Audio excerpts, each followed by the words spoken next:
आज की इस क्लास में सभी भक्तों का स्वागत है। अभी हम कीर्तन से स्टार्ट करेंगे।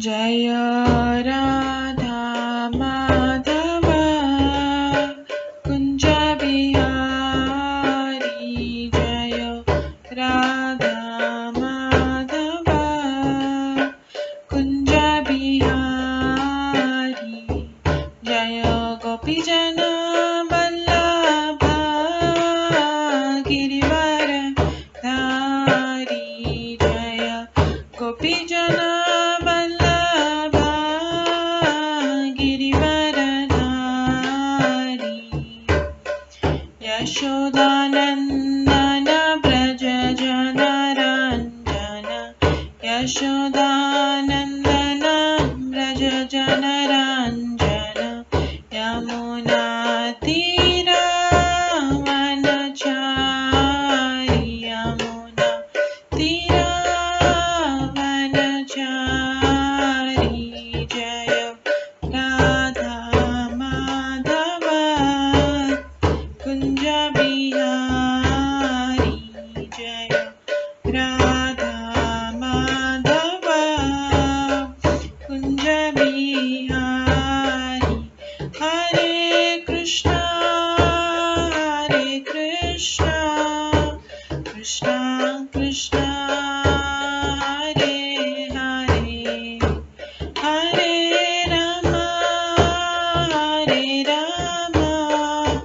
राम राम हरे हरे, हरे कृष्णा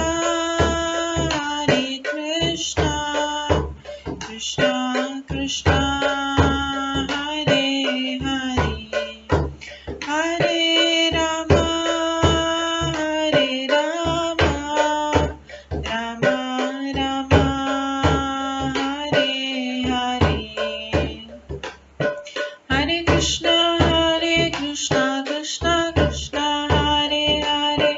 हरे राम राम राम हरे हरे, हरे कृष्णा कृष्णा कृष्णा हरे हरे, हरे राम राम राम हरे हरे, हरे कृष्णा कृष्णा कृष्णा हरे हरे, हरे राम राम राम हरे हरे, हरे कृष्णा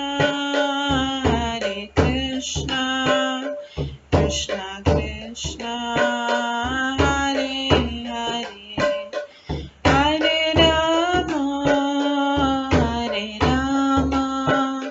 राम राम हरे हरे, हरे कृष्णा कृष्णा कृष्णा हरे हरे, हरे राम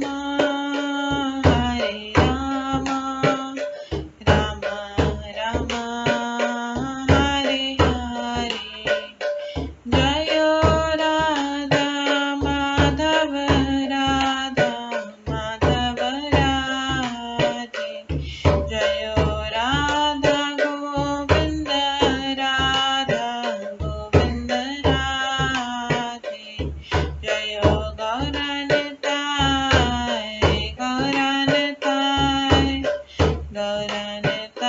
जय गौरनताय, जय जय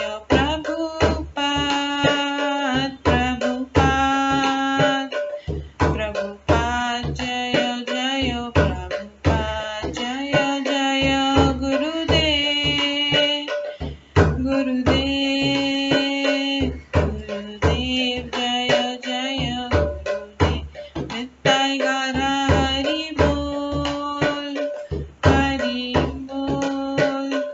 हरि बोल नित्य गौर हरि बोल, गौर प्रेमानंदे हरि हरि बोल।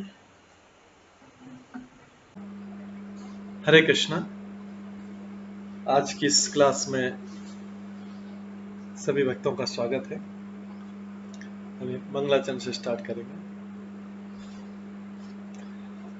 ॐ अज्ञानतिमिरन्धस्य ज्ञानाञ्जनशलाकया चक्षुरुन्मिलितं येन तस्मै श्रीगुरुवे नमः।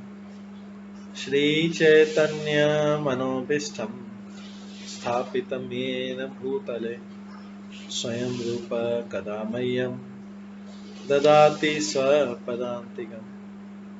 वन्देऽहं श्रीगुरो श्रीयुतपदकमलं श्रीगुरुं वैष्णवांश्च श्रीरूपं साग्रजातं सहगणा रघुनाथान्वितं तं सजीवं साद्वैतं सावधूतं परिजनसहितं कृष्णचैतन्यदेवं श्रीराधाकृष्णपादान् सहगणा ललिता श्रीविशाखान्वितांश्च नमो विष्णुपदाय कृष्णपृष्ठाय भूतले श्रीमते भक्तिवेदांत स्वामिन्निति नामिने।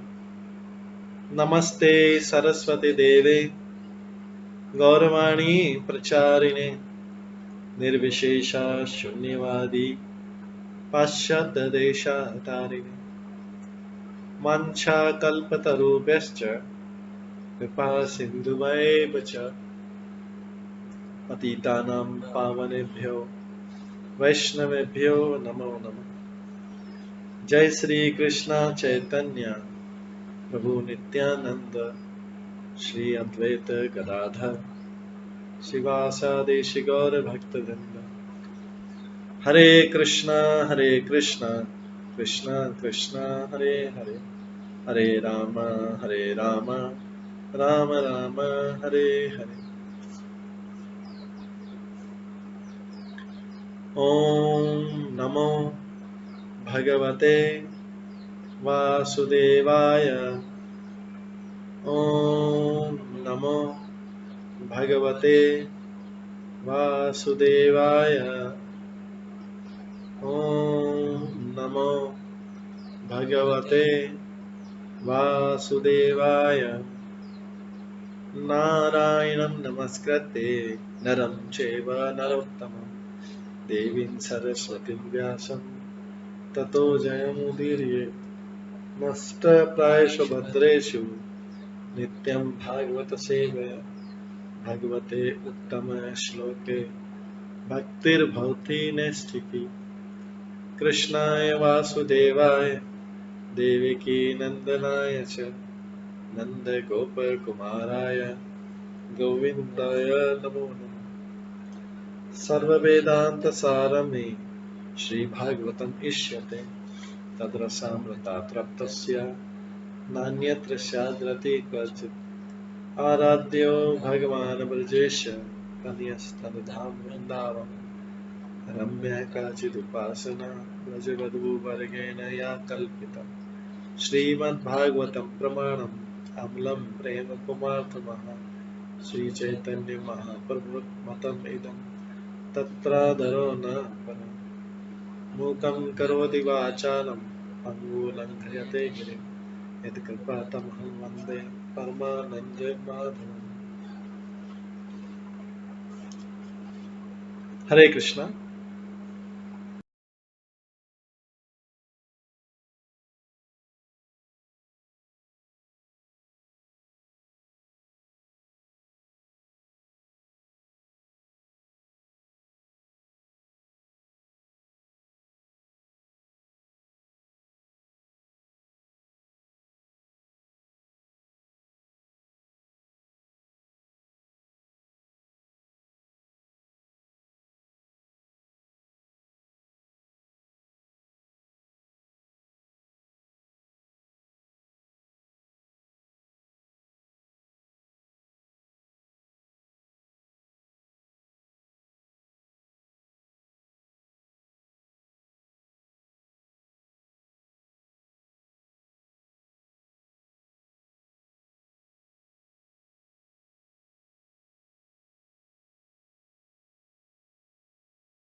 हरे कृष्णा।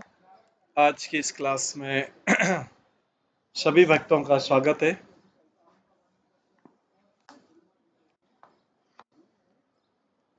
हरे कृष्णा। कल हम श्रवण कर रहे थे 10वें स्कंद के 50वें अध्याय से कृष्ण द्वारा द्वारकापुरी की स्थापना। कृष्ण द्वारा द्वारकापुरी की स्थापना।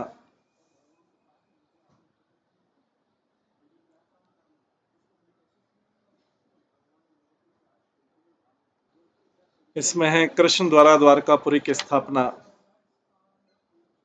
कल हमने श्रवण किया था कि जब कंस मारा गया था तो भट्टाशर उसकी दो पटरानियां अस्थि तथा प्राप्ति अत्यंत दुखी होकर अपने पिता के घर चली गई। दुखी रानियों ने अपने पिता मगध के राजा जरासन से सारा हाल कह सुना कि वे किस तरह विधवा हुई हैं। हे राजन, ये अपरिचय समाचार सुनकर जरासन शोक तथा क्रोध से भर गया और पृथ्वी को यादवों से विहीन करने के यथासंभव प्रयास में जुट गया। ये कल हमने श्रवण किया था किस प्रकार जरासन की दोनों पुत्रियां विधवा हो गई थी क्योंकि कंस का मारा गया था। तो जरासन ने 23 अक्षौणी सेना लेकर यदु की राजधानी मथुरा के चारों ओर घेरा डाल दिया।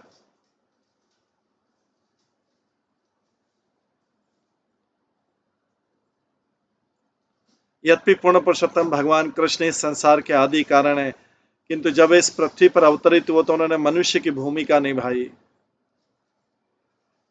अतः जब उन्होंने देखा कि जरासन की सेना ने उनकी नगरी को उसी तरह घेर लिया जिस तरह महासागर अपने किनारों को तोड़कर बहने लगता है, और जब उन्होंने देखा कि ये सेना उनकी प्रजा में भय उत्पन्न कर रही है,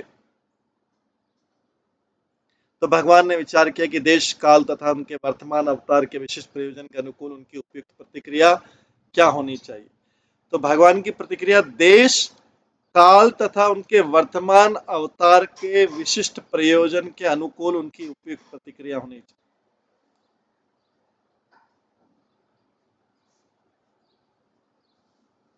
आचार्य ने इंगित किया कि भगवान को जरासंध तथा उसके सैनिकों के आक्रमण की परवाह करने की आवश्यकता नहीं थी, किंतु जैसा कि यहाँ पर कहा गया, श्री कृष्ण मनुष्य का अनुभव कर रहे थे, कारण मानुष है और उन्होंने यह अभिनय अच्छी तरह निभाया। यह अभिनय लीला कहलाता है।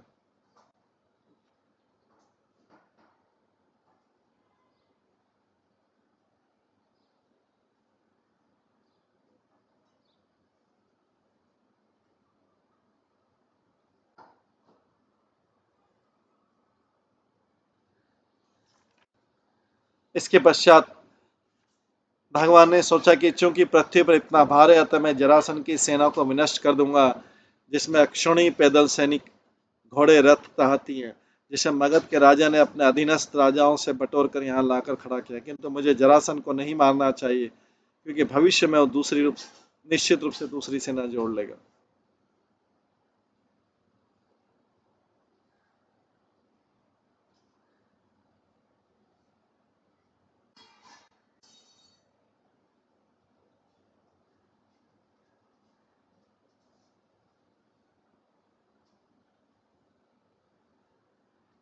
मेरे इस अवतार का ये प्रयोजन है पृथ्वी के भार को दूर करना, साधुओं की रक्षा करना, असाधुओं का वध करना। मैं धर्म की रक्षा करने तथा जब जब समय के साथ अधर्म की प्रधानता होती है, मैं उसका अंत करने के लिए भी अन्य शरीर धारण करता हूँ।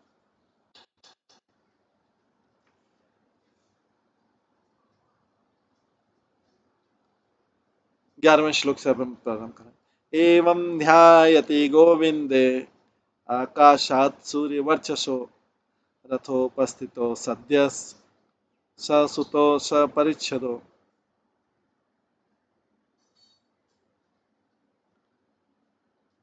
सुखदेव गोस्वामी ने कहा, जब भगवान गोविंद इस तरह सोच रहे थे तो सूर्य के समान तेज वाले दो रथ आकाश से सहसा नीचे उतरे और वे सारथियों तथा साज सज्जा से युक्त थे।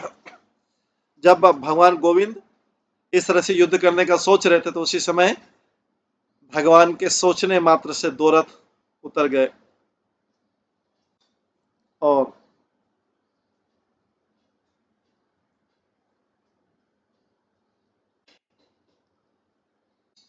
आकाश से सहसा नीचे उतरे हुए सारथियों तथा साज सज्जा से श्री जीव गोस्वामी तथा श्री विश्वनाथ चक्रवर्ती मानते हैं कि ये रथ भगवान के ही धाम वैकुंठ लोक से नीचे आए थे।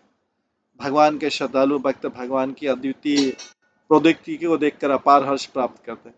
अरे भगवान की इच्छा से दो रथ नीचे आ गए। आयुधानी च दिव्यानि पुराणानि यदक्षया दृष्टा तानि ऋषिकेश संकर्षणम अथ अब्रवीत।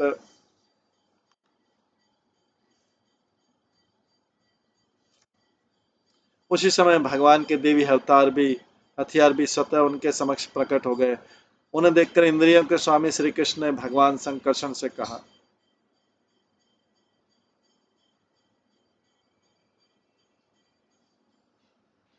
उसी समय भगवान के दिव्य अवतार भी स्वतः उनके समक्ष प्रकट हो गए। उन्हें देखकर इंद्रियों के स्वामी श्री कृष्ण ने भगवान संकर्षण से कहा। पश्यार्य व्यसनम प्राप्तम यदूनाम त्वावताम प्रभो एष ते रथ आयात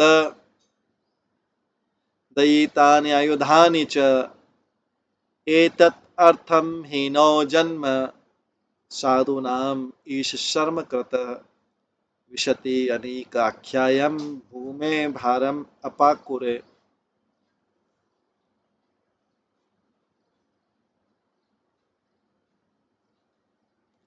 भगवान ने कहा, हे पूज्य ज्येष्ठ भ्राता।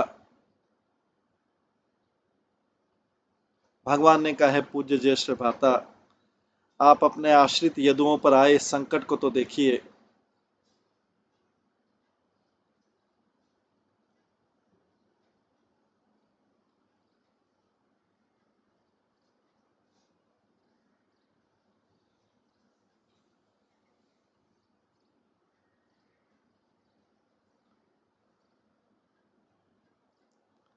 बलराम जी से बोल रहे हैं भगवान। और हे प्रभु, यह भी देखिए कि आपका निजी रथ तथा आपकी पसंद के हथियार आपके समक्ष आ चुके हैं। हे प्रभु, हमने जिस उद्देश्य से जन्म लिया है वह अपने भक्तों के कल्याण को सुरक्षित करना है। कृपया अब इन 23 सैन्य टुकड़ियों के भार को पृथ्वी पर से हटा दीजिए।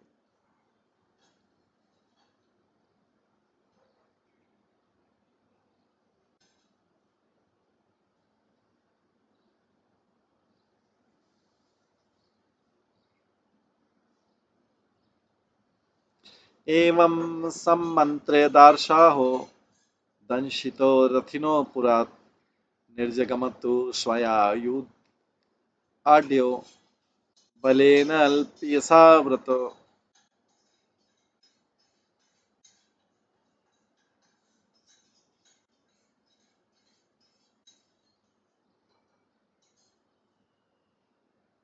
भगवान कृष्ण द्वारा अपने भाई को इस तरह आमंत्रित करने के बाद दोनों दशा कृष्ण तथा बलराम कवच पहनकर और अपने अपने चमचमाते हथियारों को प्रदर्शित करते हुए अपने रथों पर चढ़कर नगरी के बाहर चले गए। उनके साथ सैनिकों की एक छोटी सी टुकड़ी थी।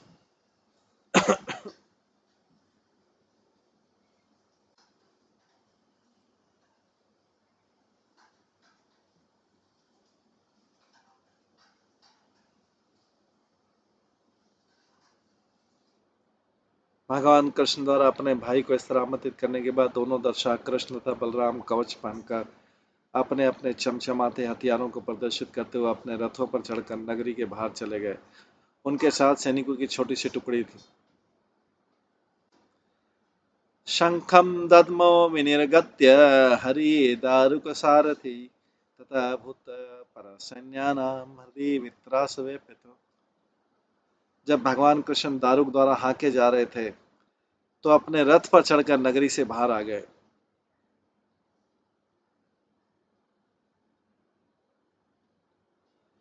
जब भगवान कृष्ण दारुक द्वारा हाके जा रहे अपने रथ पर चढ़कर नगरी से बाहर आ गए तो उन्होंने अपना शंख बजाया। इससे शत्रु सैनिकों के हृदय भय से कांपने लगे।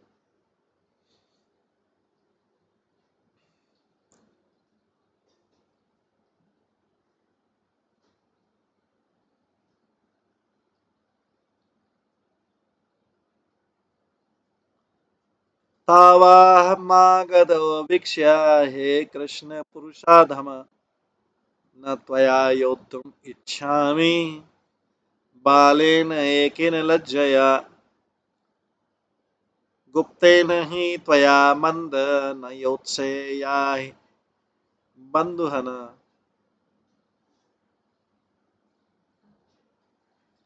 जरासंध ने दोनों दोनों की ओर देखा और कहा, अरे पुरुषों में अधम कृष्ण, पुरुषों में अधम कृष्ण, मैं तो उससे अकेले लड़ना नहीं चाहता, क्योंकि एक बालक से युद्ध करना लज्जा की बात होगी।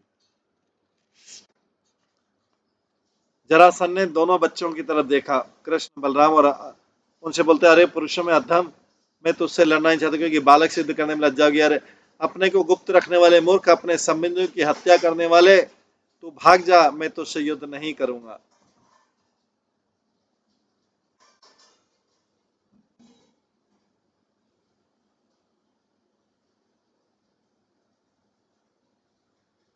जरासंध द्वारा बंधु शब्द का प्रयोग संबंधी अर्थ में हुआ है, क्योंकि कृष्ण ने अपने मामा कंस का वध किया था। फिर भी बंधु शब्द बंध क्रिया से व्युत्पन्न है, अतः बंधु अंश से अज्ञान के बंधन को नष्ट करने वाला अर्थ निकाला जा सकता है। इस प्रकार यही शब्द सूचित करता है कि कृष्ण को चाहिए कि जीवों के पास जाकर उन्हें कृष्ण भावना भावित बनने का आशीर्वाद दे।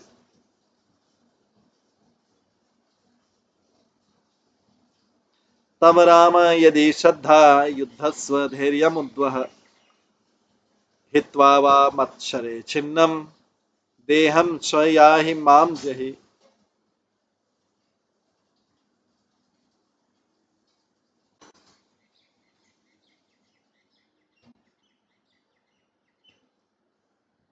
रे बलराम, तू धैर्य संजोकर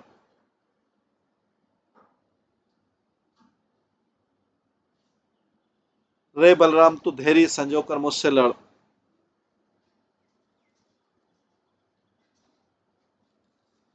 रे बलराम, तू धैर्य संजोकर मुझसे लड़। यदि तू सोचता है कि तू ऐसा कर सकता है, या तू मेरे ब्राह्मण बाणों के द्वारा खंड हो जाने से अपना शरीर त्याग और इस तरह स्वर्ग प्राप्त कर, या फिर तू मुझे जान से मार।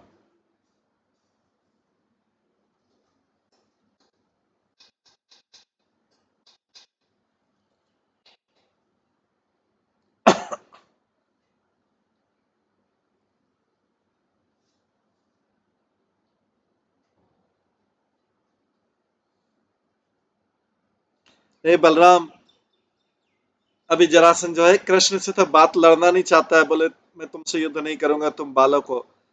और बलराम से बोलते, बलराम तू धैर्य संजोकर मुझसे युद्ध लड़। यदि तू सोचता है कि तू ऐसा कर सकता है, या तू मेरे बाणों के द्वारा खंड खंड होने से अपना शरीर त्याग और इस तरह स्वर्ग प्राप्त कर, या फिर मुझे जान से मार। तात्पर्य आचार्य श्रीधर स्वामी के अनुसार जरासंध को संदेह हो गया कि बलराम का शरीर अवनीश्वर है, इसलिए उसने विकल्प रखा कि बलराम उसका वध कर दे, जो कदाचित अधिक व्यवहारिक हो।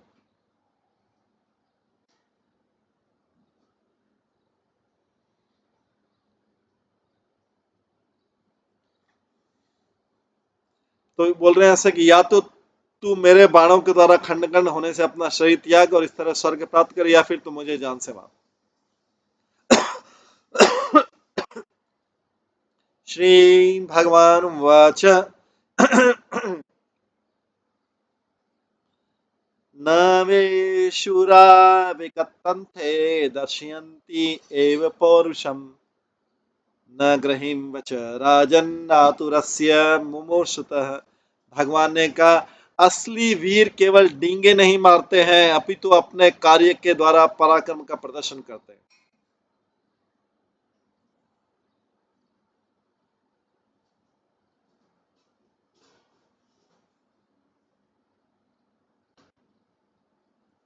असली वीर केवल डींगे नहीं मारते, अपितु अपने कार्य के द्वारा पराक्रम का प्रदर्शन करते हैं। जो चिंता से पूर्ण और मरना चाहते हैं, उसके शब्दों को हम गंभीरता से नहीं लेते।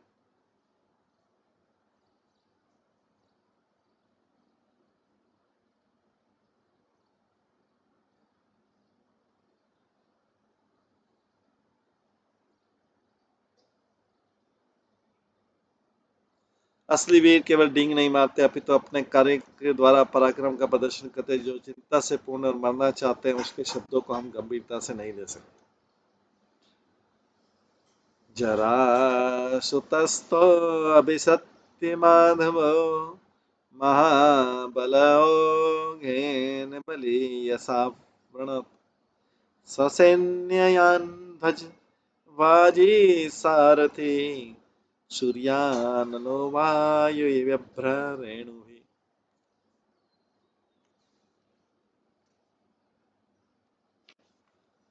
सुखदेव गोस्वामी ने कहा, जिस तरह वायु बादलों से सूर्य को या धूल से अग्नि को ढक लेती है, जिस तरह वायु बादलों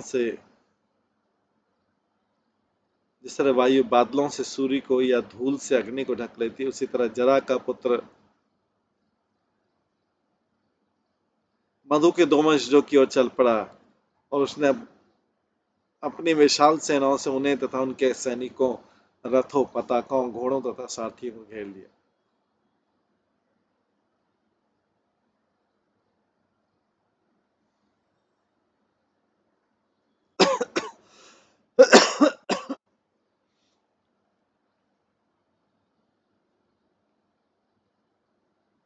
आचार्य श्रीधर इंगित करते हैं कि बादल सूर्य को ढकते से प्रतीत होते हैं, वास्तव में सूर्य तो विस्तृत आकाश में चमकता रहता है, नहीं धूल की पतली परत से अग्नि की शक्ति प्रभावित होती है। इस तरह जरासन की सैन्य शक्ति का आवरण केवल ऊपरी था।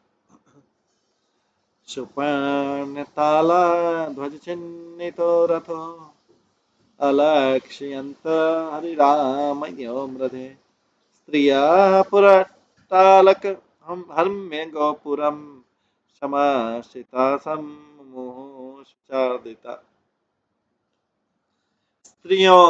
स्त्रियां अटारियों, महलों तथा नगर के ऊंचे द्वारों पर खड़ी हुई थी। जब उन्हें कृष्ण तथा बलराम के रथ नहीं दिखाई दिए, जिनकी पहचान गरुड़ तथा ताड़ के वृक्ष के प्रतीकों से चिन्हित पताकों से होती है, तो वे शोकाकुल होकर मूर्छित हो गए।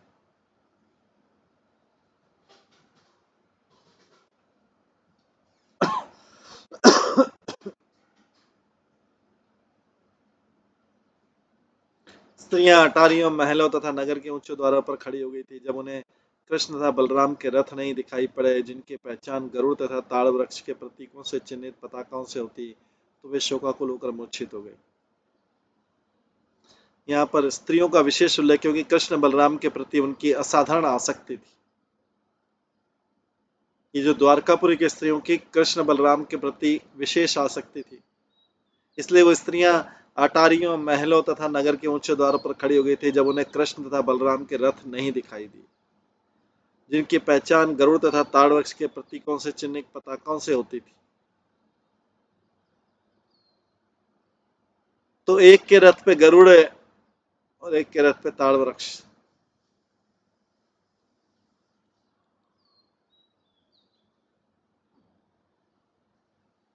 ये युद्ध अभी दोनों सेनाओं का युद्ध हो रहा है। ये जरासन जो है इन दोनों की तरफ आ रहे हैं।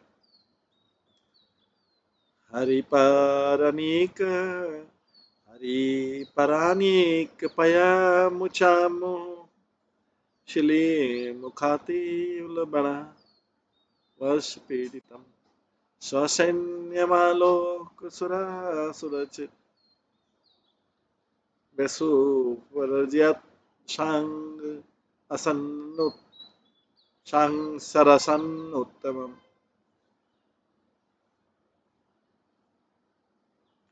अपने चारों ओर बादलों जैसी विशाल शत्रु सेनाओं के बाणों की भयानक तथा निर्मम वर्षा से अपनी सेना को पीड़ित देखकर भगवान हरि ने अपने उस उत्तम धनुष शांग पर टंकार की, जो देवताओं तथा असुरों दोनों के द्वारा पूजित। ग्रह निशंगाथ संधत शरान विक्रस्य मुंचन शतबाण पूगान निघ्न रथान कुंजरबाजिपत्तिन निरंतरम यद्दत्तलाक चक्रम। भगवान कृष्ण ने अपने तरकस से तीर निकाले, उन्हें प्रत्यंचा पर स्थित किया, डोरी खींची तथा तीक्ष्ण बाणों की झड़ी लगा दी। भगवान ने, जिसने शत्रु के रथों, हाथियों, घोड़ों तथा पैदल सिपाहियों पर जाकर वार किया। भगवान अपने तीरों को अलात चक्र की तरह छोड़ रहे थे। निर्भिन्न कुंभा करिणा निपेतु अनेक शस्त्रा शर्वक्न कंधरा रथाहतश्वा ध्वजसूत नायका पदायत छिन्न भुजरो कंधरा।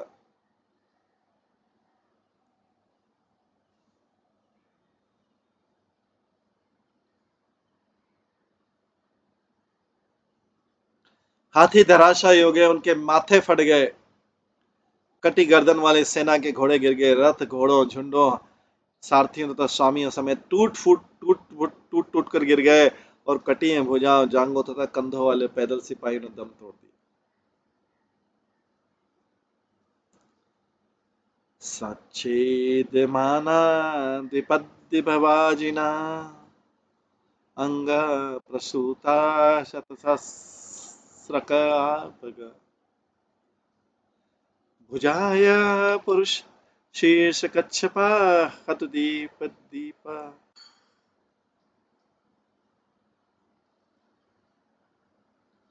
हत दीप दीपाया ग्रहाकुला करुरु मीना नरकेश शेवला तरंगा युधगुल्म संकुला अच्छु विकावर्त भयानका महा मणि प्रवेका भरन्नस्म शर्करा प्रवर्तिताभिर्भयावहामृत मनस्विनामर्षकरी परस्परम विनिघ्नतारिन्न मुसलेन्द्र मदान।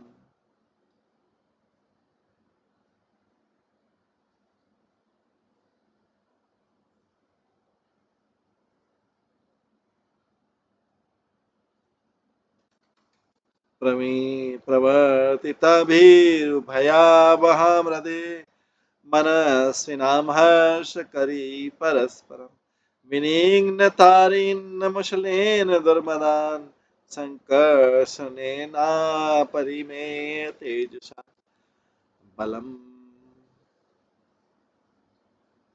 बलं ततांग रणमदुर्गभैरम दुरंत पारम सीमामग्निंद पारितम क्षयं प्रणीतं वसुदेव पुत्रयो विक्रीडित तं तत् जगतीशयो परम। युद्ध भूमि में मनुष्यों, हाथियों तथा घोड़ों के खंड खंड हो जाने से रक्त की सैकड़ों नदियां बह चली।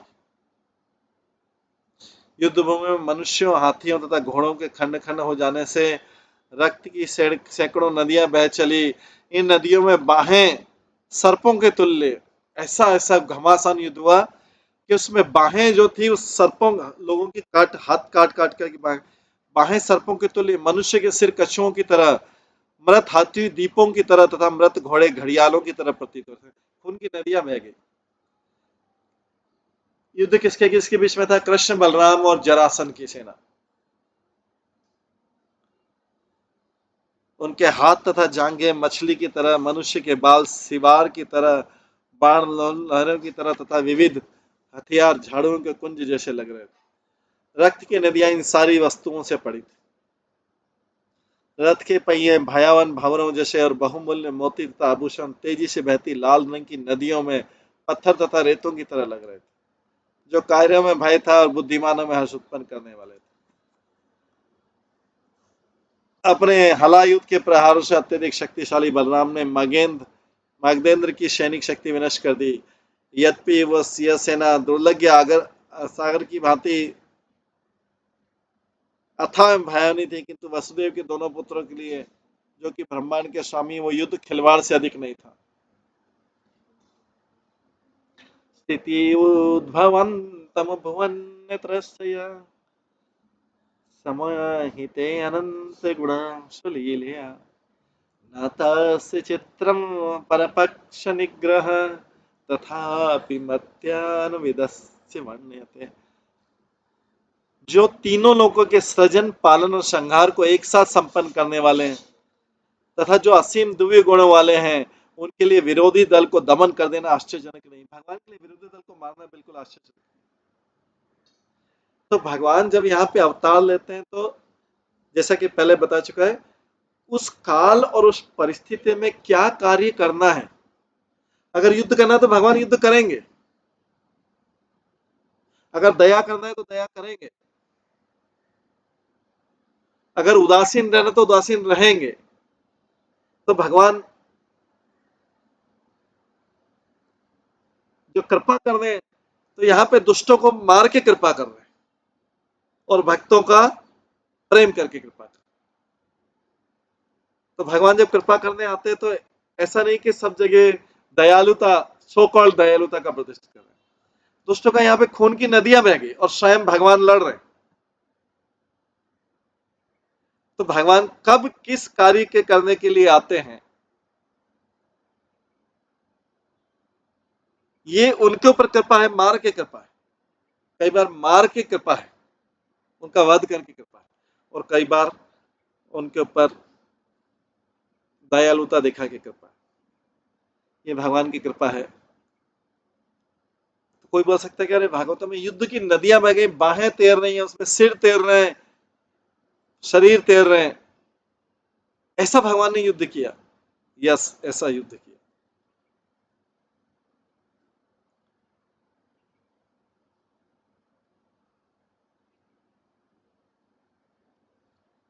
स्थितिर्भवन्तं भुवनत्रयस्य समीहितेऽनन्तगुणस्वलीलया न तस्य चित्रं परपक्षनिग्रह तथापि मर्त्यार्विधस्य वर्ण्यते। जो तीनों लोगों के सृजन, पालन और संहार को एक साथ संपन्न करने वाले हैं।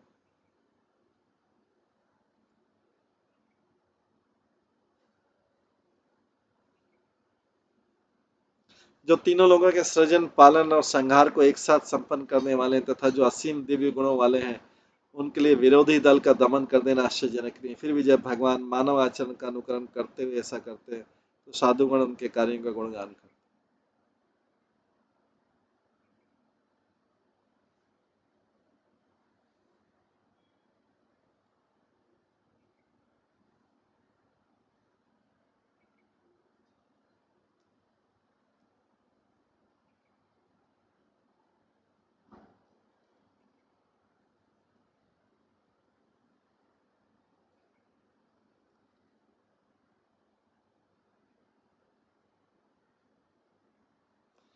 फिर भी जब भगवान मानव आचरण का अनुकरण करते हैं, ऐसा करते हैं, साधुगण उनके कार्यों का गुणगान करते हैं। तात्पर्य में लिखा जाता है कि दार्शनिक अरिस्टोटल ने एक बार तर्क प्रस्तुत किया था कि परमेश्वर शायद ही कभी मानवीय कार्य में भाग लेता है, क्योंकि समस्त कार्य, ये समस्त सामान्य कार्य देवी पुरुषों के लिए अनुपयुक्त। इस प्रकार श्री विश्वनाथ चक्रवर्ती ठाकुर भी एक ऐसी बात उठाते हैं। यद्यपि लगभग निश्चित है कि उन्होंने अरस्तु के ग्रंथ नहीं पढ़े होंगे, क्योंकि कृष्ण समग्र ब्रह्मांड का सृजन, पालन तथा संहार करते हैं। तो क्या वे जरासंध से युद्ध करते तो क्या ये उनके लिए अरुचिकर विसंगति नहीं है? इसका उत्तर है, भगवान मनुष्य की भूमिका अदा करते हैं और अपनी अलादीनी शक्ति का प्रसार करते हुए अनिश्चय और सक्रियता से पूर्ण उल्लासजनक दिव्य लीलाएं करते हैं। अपनी योग माया शक्ति द्वारा वे मनुष्य की तरह प्रकट होते हैं और इस तरह हम पृथ्वी के रंगमंच पर उन्हें परम पुरुष की भूमिका अदा करते हुए आनंद उठा सकते हैं। निसंदेह घोर नास्तिक लोग तर्क पेश करेंगे कि चूंकि कृष्ण ईश्वर हैं तो इसमें वास्तविक अनिश्चय का है। ऐसे संशयवादी कृष्ण की आकर्षक शक्ति को भी नहीं समझ पाएंगे।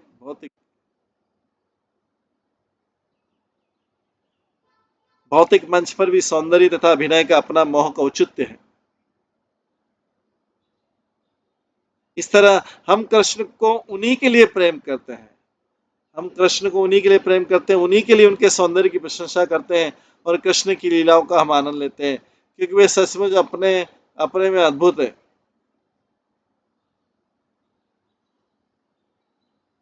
वास्तव में कृष्ण किसी भौतिक अहंकारवश लीला नहीं करते, अपितु तो हमारे आनंद के लिए ही करते हैं।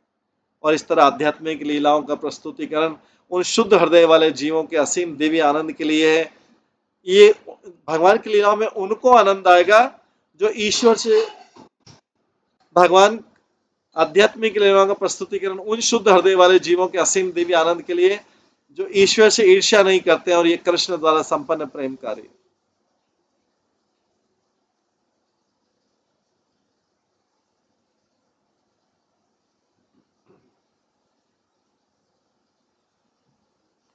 इस संदर्भ में श्री विश्वनाथ चक्रवर्ती गोपाल अपने उपनिषद से एक महत्वपूर्ण श्लोक उद्धृत करते हैं। नराकति परब्रह्म कारण मानुष, परब्रह्म अपने निमित्त मनुष्य के रूप में प्रकट होते हैं, यद्यपि वे समस्त वस्तुओं के उद्गम है। इस प्रकार से श्रीमद् भागवतम में कहा गया, यन मित्रम परमानंदम पूर्ण ब्रह्म सनातन, दिव्य आनंद के स्रोत नित्य परब्रह्म उनके मित्र।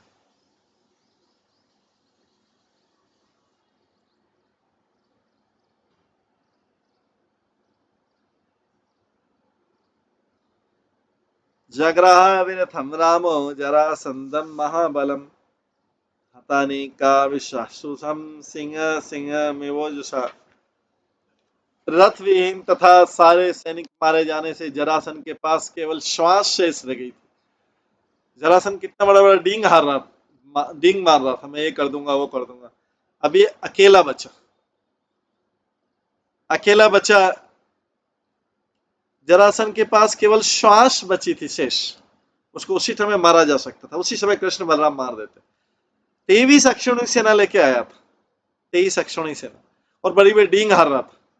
कृष्ण ऋषि को तो देख के बोलता, मैं तुमसे लड़ना नहीं चाहता, तुम जैसे बालक से कौन लड़ेगा। वो बलराम जी से बोला था कि या तो तुम मुझे मार दो या मैं तुम्हें मारूंगा। उस समय बलराम ने उस शक्तिशाली योद्धा जरासन को उसी तरह पकड़ लिया जैसे एक सिंह दूसरे सिंह को पकड़ता है। बद्धिमानम हतरातिम पाशे वारुण मानुषे, वारयामास गोविंद तेन कार्य तेन कार्य चिकित्सया।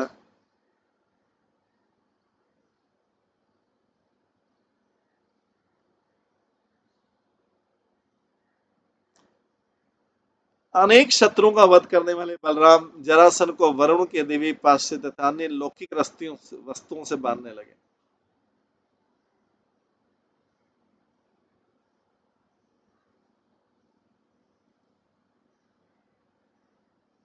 किंतु गोविंद को अभी जरासन के माध्यम से कुछ कार्य करना शेष आता है। उन्होंने बलराम से रुक जाने को बोला, बलराम से बोला इसको मारो मत।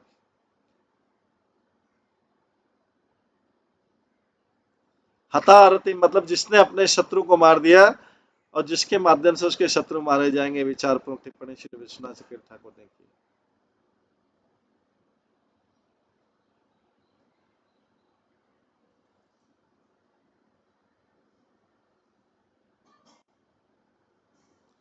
सामोक्त लोकनाथ सामुक्तलोकनाथाभ्याम प्रीडितो वीर सम्मतः, तब से कृत संकल्पो वारित पथिराजी भी, वाक्ये पवितार्थ पदे नरेण प्राकृतेरपि स्वकर्म पंथ प्राप्तो यम यदुभिस्ते पराभव। व्रीडित वीर सम्मत तप से कृत संकल्प, वारित पथिराज भी, वाक्ये पवित्रार्थ पदे।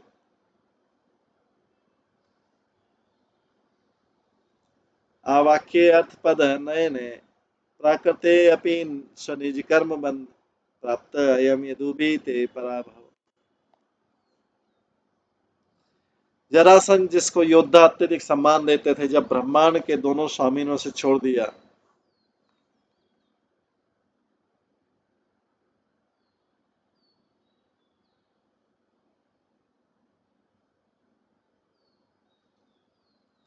जरासंध जिसको योद्धा अत्यधिक सम्मान देते थे, जब ब्रह्मांड के दोनों स्वामी ने उसे छोड़ दिया तो अत्यंत लज्जित हुआ। उसने तपस्या करने का निश्चय किया, किंतु मार्ग में कई राजाओं ने आध्यात्मिक ज्ञान तथा संसारी तर्कों के द्वारा उसे आश्वस्त किया कि उसे आत्मोत्सर्ग का विचार त्याग देना चाहिए। उन्होंने उससे कहा, यदुओं द्वारा आपको हराया जाना तो आपके गत कर्मों का परिहार फल है।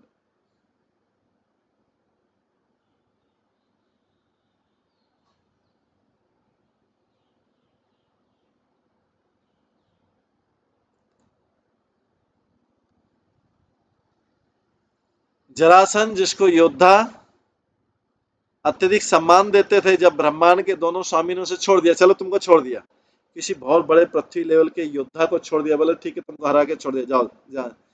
तो जरासंध तो अत्यंत लज्जित हुआ, क्योंकि क्षत्रिय के लिए तो युद्ध में मारा जाना ठीक है, पराजित होकर मारा जाना ठीक है, यहाँ पकड़ के उसको बंदी बना के कृष्ण बलराम फिर उसको छोड़ दिया, जाओ। जरासंध इतना पृथ्वी का बड़ा राजा बहुत लज्जित हुआ, उसने तपस्या करने का निश्चय किया कि मैं भी अब ऐसा बल प्राप्त करूंगा जिससे इनको हरा सकूं। किंतु मार्ग में कई राजाओं ने नहीं, तपस्या करके उसने संसार को छोड़ने का सोचा, हार गया था। किंतु मार्ग में कई राजाओं ने उसे आध्यात्मिक ज्ञान तथा संसारी तर्कों के द्वारा आश्वस्त किया और उसे आत्मोत्सर्ग का विचार दिया। बोले अभी सन्यासी क्या बनोगे, अभी लड़ो, फिर से एक बार युद्ध लड़ो। उन्होंने उससे कहा यदुओं द्वारा आपको हराया जाना तो आपके गत कर्मों का परिहार फल है, जो आप हार गए ये आपके पूर्व जन्मों का फल है। हतेषु सर्वनिकेषु नृप बाह्यद्रथ तदा अपेक्षित हूँ भगवत्ता।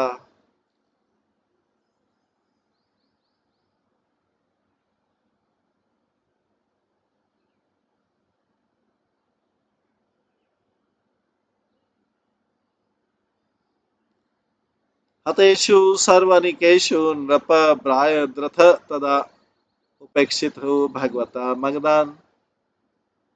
दुर्मना ययो, अपनी सारी सेना मारी जाने पर तथा स्वयं भी भगवान द्वारा उपेक्षित होने से बृहदत्त पुत्र राजा जरासन उदास मन से अपने राज्य मगध को लौट गया।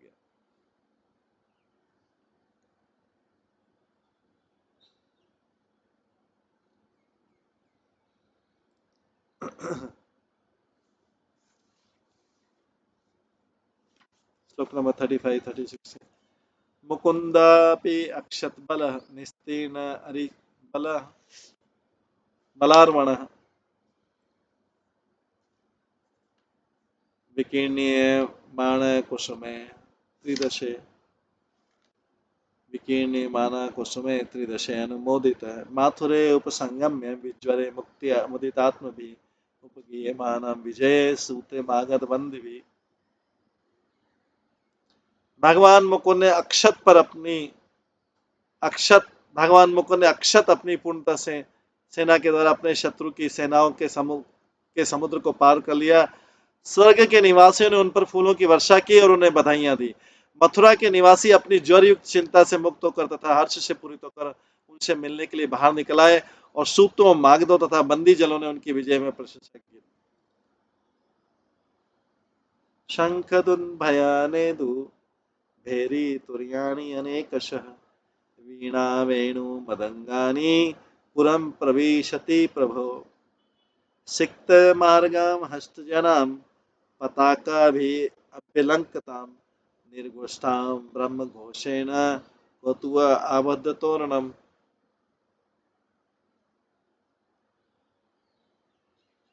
ज्यों ही भगवान ने नगरी में प्रवेश किया, शंख तथा धुंबियां बजने लगी, भगवान विजयी हो गए अभी।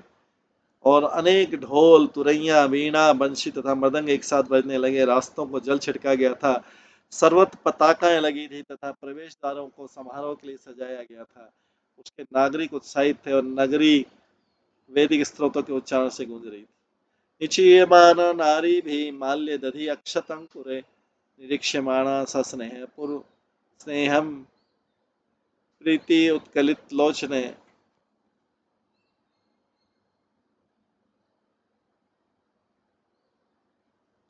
जो ही नगरी स्त्रियों ने भगवान पर स्नेह दृष्टि डाली, उनके नेत्र प्रेमवश खुले के खुले रह गए।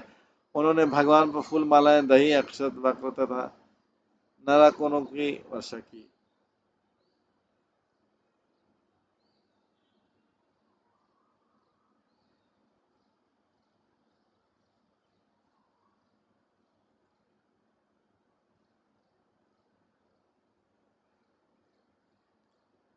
भगवान कृष्ण द्वारा मथुरा में प्रवेश करते समय सभी हुआ क्या, नव अंकुरों की, अक्षत मतलब चावल और नव अंकुर गेहूं के या किसी और अन्न के, ये ऊपर से बरसा रहे थे सारी स्त्रियां, क्योंकि भगवान जीत के आए। उनके तो नेत्र खुले के खुले रह गए भगवान का दर्शन करके। आयो धन गतम वित्तम अनंतम वीरभूषणम यदुराजाय तत्सर्वम आहतम प्रादिशत प्रभु। तत्पश्चात भगवान कृष्ण ने यदुराज को वो सारी संपत्ति लाकर भेंट की। भगवान कृष्ण ने यदुराज को वो सारी संपत्ति लाकर भेंट की जो युद्ध भूमि में गिरी थी, अर्थात जो मृत योद्धाओं के अनगिनत आभूषणों के रूप में थी।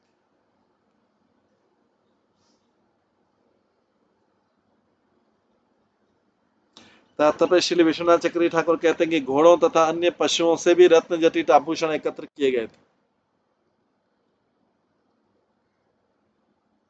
घोड़ों तथा अन्य पशुओं से भी रत्न जटित एकत्र वहां से भी उठा लिए थे, अर्थात जो मृत योद्धाओं के अनगिनत आभूषणों के रूप में।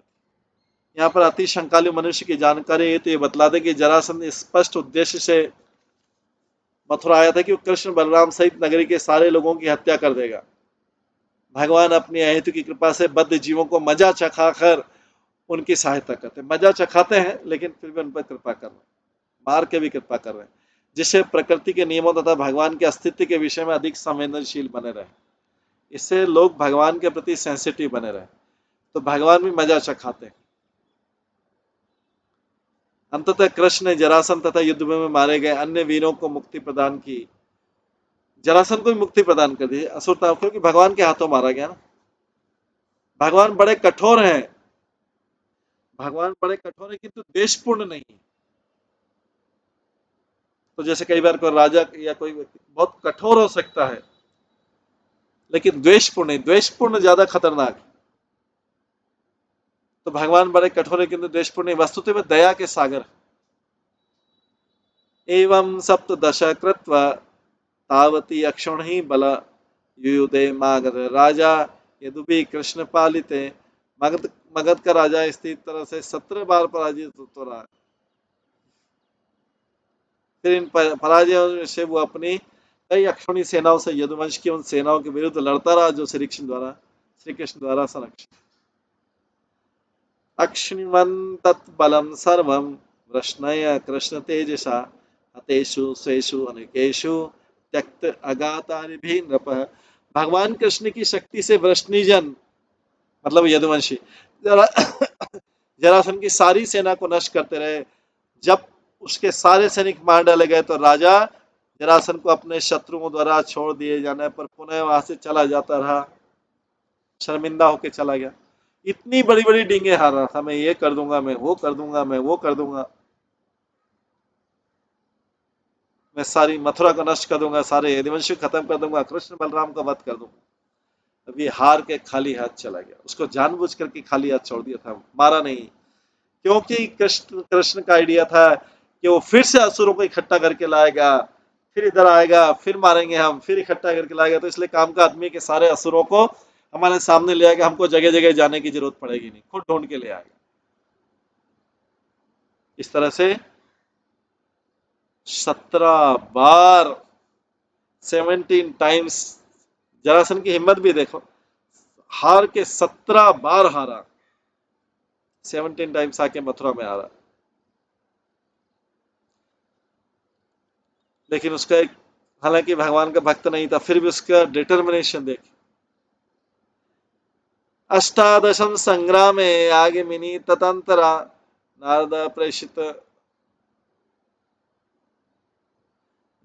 प्रेषित वीर यवन प्रत्यदशकृत।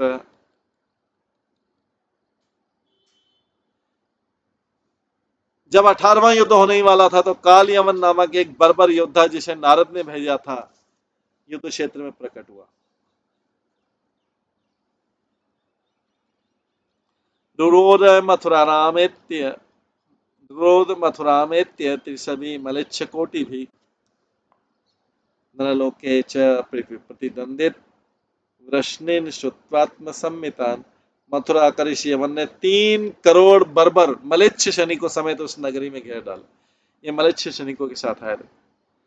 उसे कभी अपने से लड़ने योग्य प्रतिद्वंदी व्यक्ति नहीं मिला था कालीवन को, किंतु उसने सुना था कि वृष्णिजन उसकी जोड़ के, यदुवंशी उससे जोड़ के, इसलिए नारद मुनि ने उनको भेज दिया, बोले जाओ उधर कृष्ण बलराम से युद्ध करो, वो तुम्हारे लिए परफेक्ट मैच।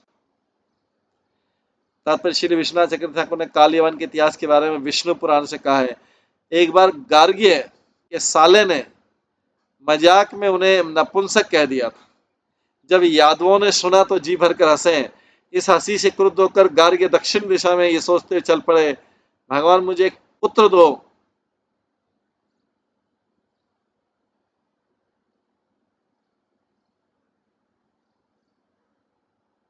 मुझे एक पुत्र दो जो इन यादवों के लिए आतंक बन सके। उन्होंने लोहे का चूर्ण खाकर महादेव की पूजा की और 12 वर्ष बाद उनको इच्छित वर मिला।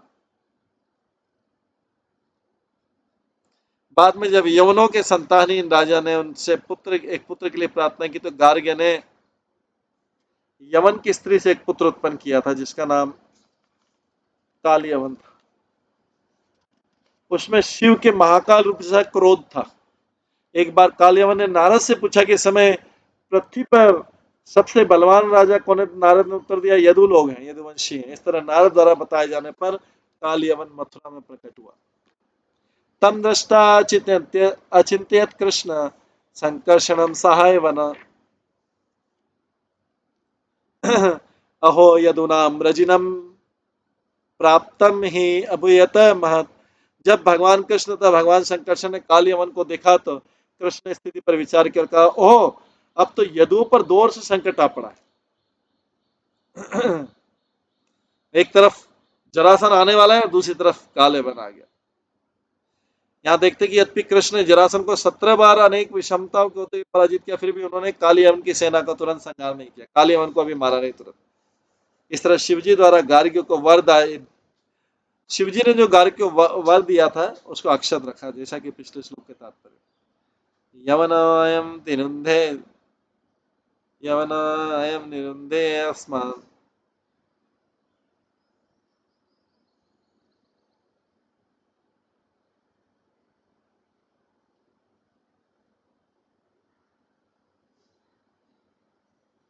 यवनायम निरुंधे अस्मान् अद्य तावत् महाबल मागधपि अद्य वाश्रवात् परश्व वा आगमिष्यति। हमें हमें ये यमन तो पहले से ही घेरे हुए हैं। हमें यमन पहले से घिरे हुए, शीघ्र यदि आज नहीं तो कल या परसों तक मगध का बलशाली राजा भी आ जाएगा। भगवान कृष्ण बलराम विचार करें। अब यो युद्धतो अस्य यदि आगंता जरासुतः बंधु नश्यति अथवा निश्यते स पुरम बलि। यदि हमारे दोनों के काल यवन से युद्ध करने में संलग्न रहते समय यदि हमारे दोनों के काल यवन से युद्ध करने में संलग्न रहते समय बलशाली जरासंध आता है तो वो या तो अपने हमारे संबंधियों को मार सकता है या फिर उन्हें पकड़ कर अपनी राजधानी ले जा सकता है।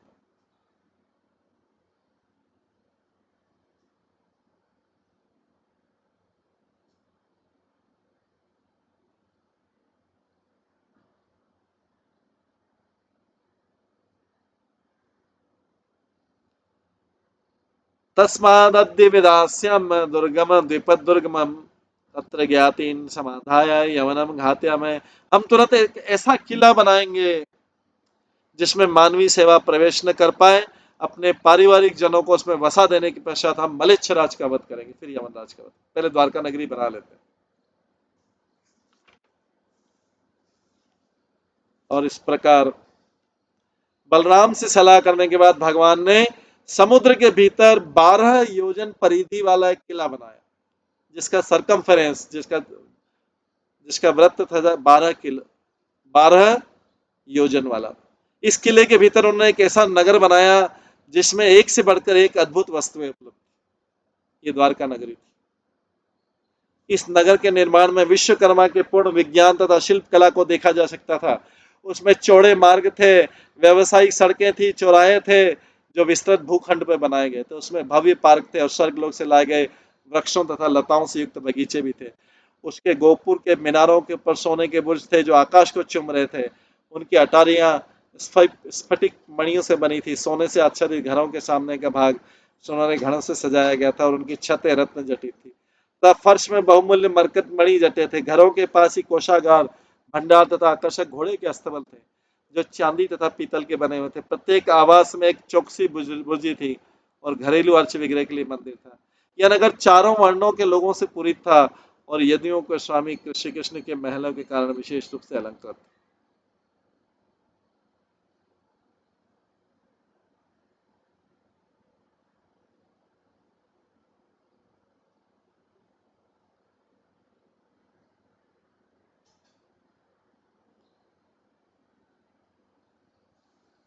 इसके बाद आगे आता है, इंद्र ने कृष्ण के लिए, श्री कृष्ण के लिए सुधर्मा सभागार ला दिया था। ये पूरा रेडीमेड असेंबली हॉल, जिसके भीतर खड़ा मनुष्य मृत्यु के नियमों से प्रभावित नहीं होता। और इंद्र ने पारिजात वृक्ष भी ला दिया भगवान के लिए। जब तो इंद्र भी भय के मारे काम करता है। इसी पारिजात वृक्ष को जब कृष्ण ला रहे थे सत्यभामा के साथ में, तो इंद्र ने युद्ध किया था। अभी भगवान का पराजय देखा, भगवान का विजय देखा जरासंध जैसे शक्तिशाली राजा के ऊपर, तो इंद्र ने उनकी सभा भी पूरी रेडीमेड असेंबली हॉल भी ला दिया और पारिजात भी किया। इसलिए भगवान बोलते हैं कि वायु भी मेरे डर से बहती है, मेरे भय से। जो भागवतम श्लोक है, सूर्य मेरे भय से उदित होता है, चंद्रमा मेरे भय से उदित होता है।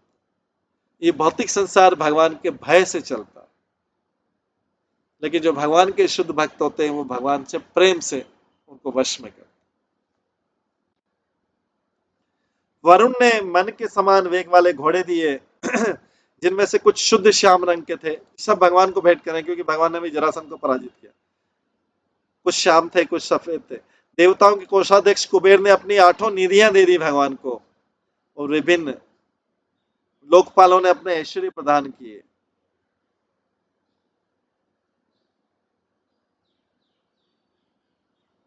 तो कुबेर के पास ये उसकी निधियां थी। ये इनकी निधियों के नाम है पद्म, महापद्म, मत्स्य, कुर्म, अदेक, नील, मुकुंद तथा यद भगवता दत्तम आधिपत्यम स्वसिद्धे सर्वम प्रत्यार्पणासु हरो भूमि गते न पहराजन। जब भगवान पृथ्वी पर आ गए तो उन देवताओं ने उन सभी सिद्धियों को अर्पित कर दिया जो उन्हें अपने विशेष अधिकार के निष्पादन के लिए पहले प्राप्त हुई थी। ये पोस्ट से, अपनी पोजीशन से जो उन्हें निधियां प्राप्त हुई, सब उनको दे दिया भगवान। हनुमान जी को बोलता अष्ट सिद्धि नव निधि के दाता, वही निधियां जो अपनी योग माया की शक्ति से, बल से जब भगवान कृष्ण अपनी सारी प्रजा को नए नगर में पहुंचा दिया, मतलब द्वारका में पहुंचा दिया, तो उन्हें बलराम से सलाह की, जो मथुरा में उनकी रक्षा के लिए रह गए थे। मथुरा में बलराम रह गए थे भी, क्योंकि काल यवन आक्रमण कर रहा। तब गले में कमल के फूलों की पाला पहने और बिना हथियार के भगवान कृष्ण मुख्य दरवाजे से होकर मथुरा से बाहर निकल गए।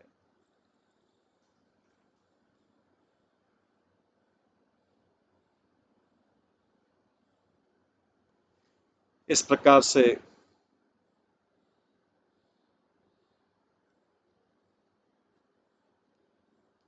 भगवान ने मथुरा वासियों को आक्रमण से बचाने के लिए द्वारका नगरी बसा दी और रातों रात सबको शिफ्ट कर दिया, जिससे क्या है कि द्वारकावासी मथुरावासी डिस्टर्ब नहीं हो। युद्ध होगा, युद्ध भयानक होने वाला है अभी मथुरा में, क्योंकि जरासंध 18वीं बार आएगा। इधर से 3 करोड़ सैनिकों के साथ में काल यवन भी है। भयानक युद्ध होगा, भगवान नहीं चाहते थे मथुरा में और उधर वृंदावन वासी भी तो हैं पास में, उनके ऊपर प्रभाव पड़े।